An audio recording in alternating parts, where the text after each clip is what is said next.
વિડીયોમાં આપની સાથે હું છું આરતી। હાલ એક મહત્વના સમાચાર સામે નજર કરીશું। તો ગૃહ રાજ્ય મંત્રી હર્ષ સંઘવીના પિતાનું નિધન થયું છે।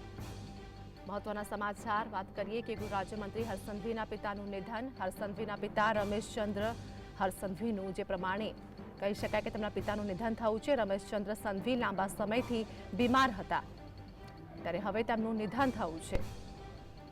તો છેલ્લા 3 દિવસથી સુરતની ખાનગી હોસ્પિટલમાં સારવાર હેઠળ હતા અને આ દરમિયાન તેમનું નિધન થયું છે। રમેશચંદ્ર સંઘવી હીરાના વ્યવસાય સાથે સંકળાયેલા હતા।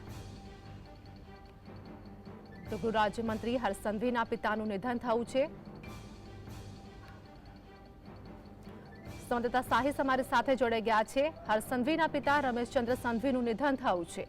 સાહિસ, આરતી, સુરતથી દુઃખદ સમાચાર હાલ સામે આવી રહ્યા છે। રાજ્ય ગૃહમંત્રી હર્ષ સંઘવીના પિતાનું નિધન થયું છે। રમેશભાઈ સંઘવી ઘણા સમયથી જે બીમાર હતા અને તેમને અત્યારે 3 દિવસ પહેલા જ ખાનગી હોસ્પિટલ ખાતે આઈસીયુની અંદર દાખલ કરવામાં આવ્યા હતા અને અચાનક જ અત્યારે ડોક્ટર દ્વારા તેમને મૃત જાહેર કરવામાં આવ્યા છે। તેમનું નિધન થતાની સાથે જ શોકની લાગણી જે છે તે જોવા મળી રહી છે। છેલ્લા ઘણા મહિનાઓથી તેમની તબિયત નરમ હતી અને કોરોના કાળ પછી તેમના સારવાર માટે હૈદરાબાદ પણ ખસેડવામાં આવ્યા હતા। છેલ્લા 3 દિવસથી હર્ષ સંઘવીએ પોતાના તમામ કાર્યક્રમો પણ રદ કરવામાં આવ્યા છે, પરંતુ અત્યારે હાલ મહત્વની એક માહિતી સામે આવી રહી છે કે રાજ્ય ગૃહમંત્રીના પિતાશ્રીનું અવસાન થતાની સાથે હાલ તો કાર્યક્રમો પણ રદ કરવામાં આવ્યા છે અને અત્યારે તેમની જે અંતિમ યાત્રા જે છે તે સાંજે 5 કલાકે નિવાસ સ્થાન ખાતેથી પાર્લે પોઈન્ટ ખાતે આવેલ ઉમરા સ્મશાન ખાતે લઈ જવામાં આવશે એવી માહિતી હાલ સામે આવી રહી છે। જી આરતી,